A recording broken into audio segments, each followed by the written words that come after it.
Hi, this is KK Menon. Hi, this is Shujat Saudagar. I'm Kritika Kamra. Hi, Avinash Tiwari, and you're watching us on iwmbuzz.com. Hi guys, this is Manisha and welcome to IWM Buzz. Today I have with me the talented star cast of Prime Video's upcoming web series Bambai Meri Jaan. So first of all guys, welcome to IWM Buzz and congratulations on your project. Thank you. Sir सबसे पहले sir आपसे जानना चाहेंगे what made you choose Bambai Meri Jaan? The story, the script, the person that I'm playing, the director, the producers, the entire setup. बहुत short में आपने पटा दिया अविनाश आपसे जानना चाहेंगे इतना इंटेंस कैरेक्टर है, एक गैंगस्टर का रोल है, इसको प्रिपेयर करने में आपको कितना टाइम लगा और क्या प्रिपरेशन कैसे किया आपने? मुझे लगता नहीं कि प्रिपरेशन ख़त्म हुई है अभी तक। करीबन 2019 में नवंबर में हमने इसकी प्रिपरेशन शुरू की और we started shooting in Feb 2020। फिर उसके बाद लॉकडाउन हो गया, फिर उसके बाद हमें अपना सेट डिसमेंटल करना पड़ा। हम वापस से हमने 2021 में शुरुआत की, फिर 5 दिन शूट किया और उसके बाद वापस से लॉकडाउन आ गया। उस वक्त एक साइक्लोन भी आया जिसकी वजह से सेट उड़ गया, फिर हमने वापस से सेट बनाया। तो काफ़ी ऊपर नीचे चढ़ाव आए इस शो में। इस वजह से जो समय है काफ़ी मिलता गया। अब 2019 में क्योंकि मैंने इसे कमिट कर दिया था पूरी तरीके से, so I didn't want to let go of it.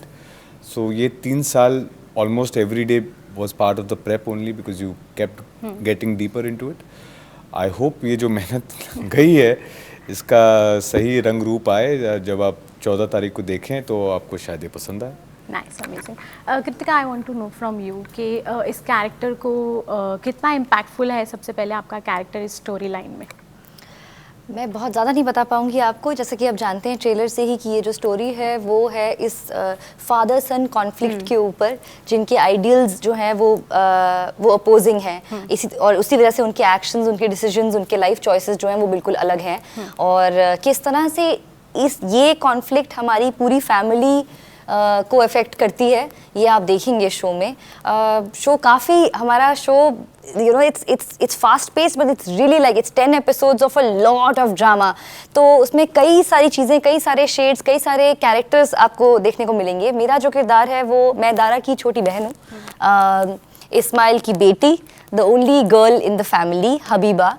और Habiba is a very confident and resourceful person. वो शुरू से ही जब आप उससे मिलते हैं तो आप देखते हैं कि वो काफ़ी वो बहुत she is no damsel in distress। she's an ambitious person and she aligns with, she understands Dara's quest for power और वो भी उसकी इस बात से सहमत है उसके तरीकों से। इस वजह से because they share such a close bond, she kind of also influences his decisions in the show, which you will get to see in the second half of the series। Nice. Sir आपसे जानना चाहेंगे how difficult was directing the series. Also आपके पास इतने talented bunch of actors है इस series में, तो आपको ज़्यादा मेहनत लगी कि नहीं लगी? बिल्कुल नहीं, मेरा काम तो सबसे आसान था। मेहनत लगी इसके राइटिंग में, बहुत काफ़ी मेहनत लगी। राइटिंग टीम, रेंजल सर, हमारे बाकी राइटर समीर, चैतन्य, हुसैन दलाल, अब्बास दलाल, काफ़ी मेहनत की क्योंकि इसकी लिखावट में पेपर पे सही होना बहुत ज़रूरी, ये हम मानते हैं। और फिर उसका जो ट्रांसलेशन होता है पेपर से स्क्रीन पे, वो होता है एक कोलैबोरेटिव एफर्ट से। सो उसमें बहुत सारे प्लेयर्स आते हैं, प्रोडक्शन डिज़ाइनर्स हैं, आपके कॉस्ट्यूम, DOP हैं, and actors as well a part of that collaboration. So that translation was very important because we were creating a period piece and we wanted to be as authentic and as believable as possible. So जब viewers देख रहे हैं, they should believe that this actually occurred in that time period. So that was the effort. We all are really happy with how it's shaped up and we really hope that the audience also enjoys it जब 14 तारीख को release हो। के sir आपसे जानना चाहेंगे अब तक अभी रिसेंटली एटलीस्ट आपको आपकी ऑडियंस हमेशा इंटेंस कैरेक्टर्स प्ले करते हुए देख रही है, आप खुद लाइट हार्टेड कैरेक्टर्स प्ले करना चाहेंगे या फिर आपकी ऑडियंस के लिए मतलब ऐसा कुछ लाएंगे? मैं उस ऐसे देखता ही नहीं हूँ सिनेमा को। हाँ, मैं उस प्रकार से ब्रैकेट नहीं करता हूँ कि मैं ट्रेजेडी करूँगा, कॉमेडी करूँगा, ये करूँगा, ऐसा नहीं होता है। एक अगर कहानी हो जिसमें सब कुछ हो, जैसे इंसान होता है, हमारी ज़िंदगी में सब कुछ होता है, कभी आप हंसती हो, कभी रोती हो, कभी वैसी कहानी होनी चाहिए। अब हंसाने के लिए ज़बरदस्ती हंसाना भी गलत बात है। जहाँ तक सीरियस होने की बात है, I can be seriously funny as well, ऐसा कुछ है नहीं। तो बाकी सब तो वही है, मैं सोचता नहीं हूँ उसके बारे में। मेरे को नहीं लगता कि मैं हनीमून ट्रैवल्स में कोई ऐसा मतलब इंटेंस था या ऐसा कुछ था।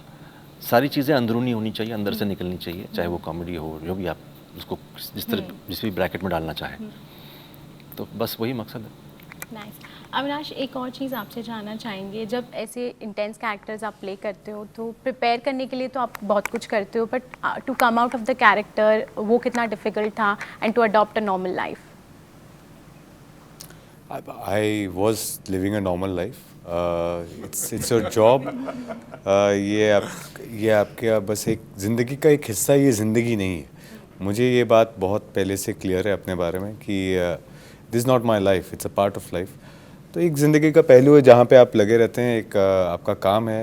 ये ऑफ कोर्स आप जो काम करते हैं, क्योंकि हमारा जो काम है उसमें आप mentally, emotionally, physically, also spiritually आप घुसे होते हैं, तो उसका कोई ना कोई असर आपके पर्सनल ज़िंदगी पर पड़ेगा।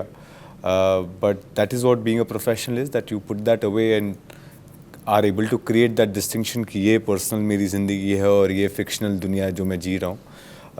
और अब इतने समय से काम कर रहा हूँ तो अब ये मैं मैनेज कर पाता हूँ।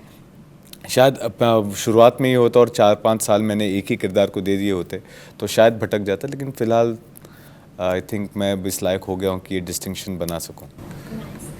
कृति, आपसे जानना चाहेंगे, वेब में आपने एंट्री ली है, तो इस वेब प्लेटफॉर्म या OTT प्लेटफॉर्म ने कितनों को कितनी अपॉर्चुनिटीज़ दी है, आपके हिसाब से क्या है? It is a great time for artists. I think everybody, not just actors, because एक नया प्लेटफॉर्म, एक नया जरिया आ गया अपनी कहानियाँ कहने का। जिस तरह की राइटिंग हो रही है, जो एक बॉक्स ऑफिस का प्रेशर और ऐसी चीज़ें नहीं है, TRP डिक्टेट नहीं करती आपकी कहानियों को, ये बहुत it has given creative freedom to everybody, चाहे वो डायरेक्टर्स हों, राइटर्स हों, क्योंकि मेकर्स के पास इतनी क्रिएटिव लिबर्टी है और वो इस बात का पूरा फ़ायदा उठा रहे हैं। हम एक्टर्स को भी बहुत अच्छी चॉइस ऑफ स्क्रिप्ट्स मिल रही है, हमें भी मौका मिल रहा है नई चीज़ें ट्राई करने का। अब आज पहले जैसे होता था कि आपका ड्रीम रोल क्या है, आप क्या करना चाहते हैं, today it's like I don't even think about, like there is no limit to that. आप सोच भी नहीं सकते कि आप क्या करना चाहते हैं, उससे भी बेहतर काम ऑलरेडी हो रहा है और लिखा जा रहा है। So I think it's great, it's a great time to be an artist. Sir, आपसे जानना चाहेंगे कि ऑन रियल लोकेशन पे शूट करना और उस एरा को क्रिएट करना, how was that experience? So honestly हमने रियल लोकेशंस पे बहुत ज़्यादा नहीं शूट किया, क्योंकि मुंबई अब काफ़ी बदल चुका है उस सदी से, काफ़ी प्रोग्रेस कर चुका है, बहुत डेवलपमेंट हो चुका है। तो अब वो 1960s या 1970s वाला मामला रहा नहीं।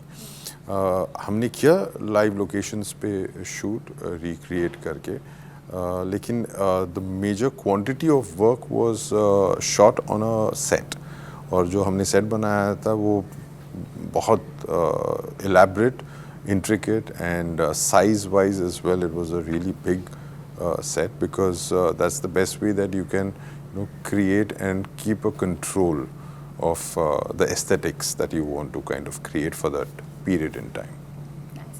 लास्टली मेरा लास्ट सवाल होगा, बम्बई से रिलेटेड आप सबकी एक एक मेमोरी अगर आप ऑडियंस के साथ शेयर कर सके। सर, आपसे स्टार्ट करेंगे। मेरा ऑनगोइंग है, अभी मैं मेमोरी में बिल्ड ही कर रहा हूँ। अभी सब होने के बाद एक साथ मैं किताब लिखूंगा बम्बई के ऊपर। आई थिंक मेमोरी तो मतलब वो मरते दम तक मेमोरीज बनती रहेंगी। As a element for me it's always been the sea, the ocean, and being surrounded by it, या लाइक सर सेड कि मेमोरीज तो बनती रहेंगी, और क्योंकि मेरी प्रोफेशनल लाइफ इस शहर में रही है एक तरीके से, उसके पहले का जिस दुनिया से मैं आती थी और जब अब जो मैं करती हूँ वो इतना डिफरेंट है कि it feels like almost another phase of life.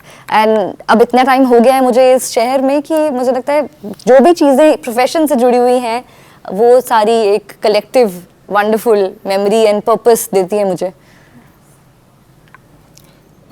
Memory तो क्या कहूँ, लेकिन हाँ कुछ इंस्टेंसेस हैं जो आपके जहन में हमेशा रह जाते हैं। Even though if you travel around the world you can't let go of Bombay and Mumbai. जैसे लोकल ट्रेन्स में ट्रैवल करना, जितने लोग इस शहर में लोकल ट्रेन्स में ट्रैवल करते हैं और वो किस तरह से एक साथ फिट हो जाते हैं उस ट्रेन में, एक साथ हर दिन ट्रैवल करते हैं, दोस्ती यारी रिश्ते सब बनती है उस ट्रेन में, और वो फिक्स ट्रेन चलती रहती है।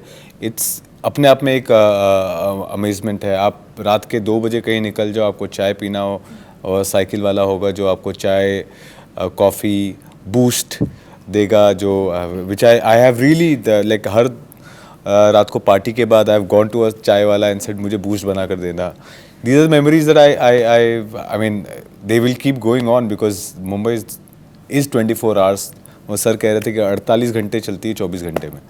That's what Mumbai is. Nice. Thank you so much. I had a lovely chat with you guys. Thank you. Thank you.